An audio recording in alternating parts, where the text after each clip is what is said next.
Senator from Kentucky. I ask unanimous consent that the quorum call be dispensed with. Without objection. Mr. President, some senators are concerned that I may be delaying a vote in the Senate. This is not true. I offered yesterday to vote on my amendment with 10 minutes of discussion.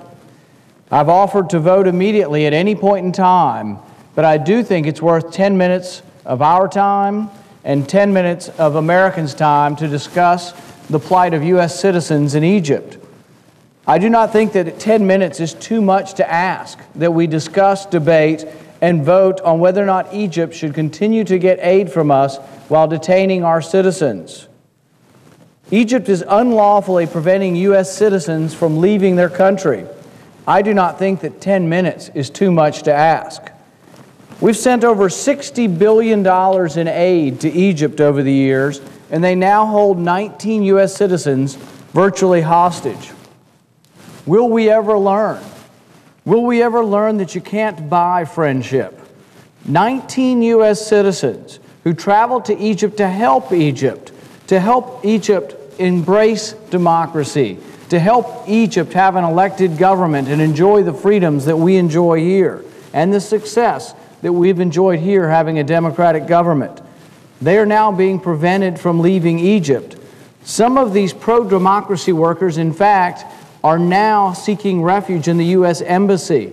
This is a tragedy. This is something that we should make a clear and unequivocal statement about.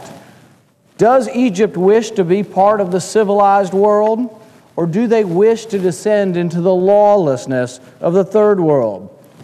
Now, some have argued that we don't need these provisions, that there are already provisions in place to prevent Egypt from getting aid. Well, apparently the Egyptians aren't listening, and they need to listen very clearly.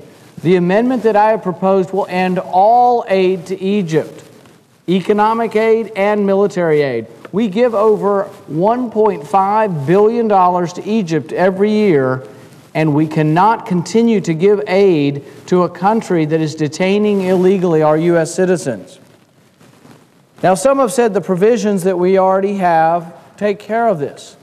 There's a couple of problems. The Egyptians aren't hearing that message, so the message needs to be louder and more firm.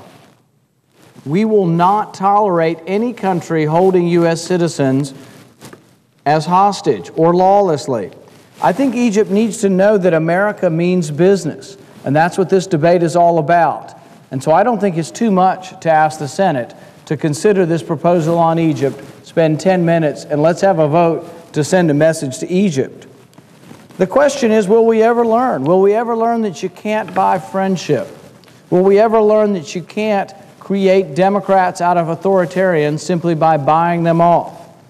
We've tried it. We've sent billions of dollars to Africa and asked authoritarians who rape and pillage their people, who torture their own people. We give them more money, trying to convince them to be Democrats. It hasn't worked. We need to have a firmer hand, and a firmer hand says no more aid to countries that detain U.S. citizens, no more aid to countries that don't allow their citizens to vote, no more aid to countries who torture and rape and pillage their populations. We've sent billions of dollars to Afghanistan, and it's an insult to Americans, and particularly to American soldiers, that the president of Pakistan has said if there were a war, the president of Afghanistan has said if there were a war, that he would side with Pakistan against the United States. Will we ever learn that we send money, billions of dollars to these countries, and apparently they still dislike us, disrespect us, and say they will side with our enemies? We now have officials in Pakistan. Pakistan's gotten billions of dollars from us. We now have officials in Pakistan saying that Pakistan will side with Iran. So Afghanistan's telling us they will side with Pakistan. Pakistan's saying they will side with Iran. And what does what does the U.S. taxpayer get? Send more money. Number one, we don't even have the money. We're borrowing the money from China. But we were asked to send more money to people who disrespect us. I think that's an insult and should end. Will we ever learn? Will we ever learn that you can't buy friendship? Will we ever learn that authoritarians, no matter how much money you give them, will not become democrats?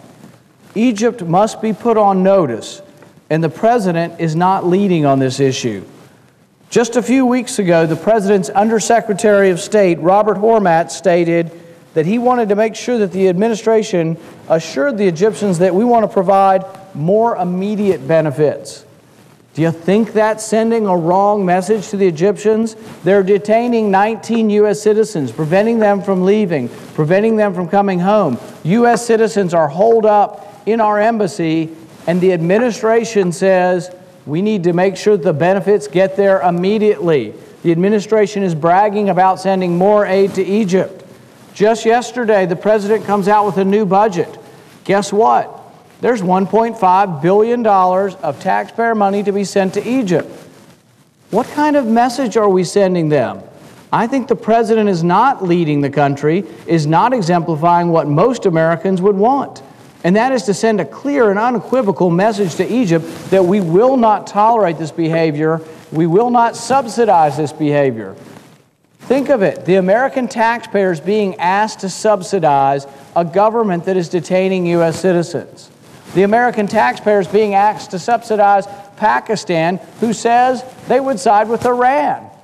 The American citizen, the American taxpayers being asked to subsidize Afghanistan, who says they would side with Pakistan against us. All the while we're running trillion-dollar deficits. All the while we're borrowing this money. All the while we're bankrupting our country. The Egyptians need to be sent a clear and unequivocal message. I think it's worth 10 minutes of the Senate's time to have a vote on this. I think it's worth it for the 19 U.S. citizens. If it were my child in Egypt, working there for a pro-democracy group, I would want to think that the Senate did have 10 minutes of time. I would want to think that the Senate could spare 10 minutes of time to send the Egyptians an unequivocal signal that we will not tolerate this and you must let our citizens come home. The United States will not and should not stand for detention of American citizens, for imprisonment or travel restrictions on citizens. The United States should not send aid to a government that so casually accuses American citizens of political crimes. So while some will say I'm holding up the business of the Senate, I will argue that this is the business of the Senate, that foreign policy was delegated, much of it, to the United States Senate, that we are abdicating our role, and that we as the United States Senate should send a clear and unequivocal message to Egypt. So I will continue to argue, despite much opposition, to have a vote on this to send a signal to Egypt that we will not tolerate the detention of U.S. citizens. Thank you, Mr. President, and I yield back the remainder of my time and suggest that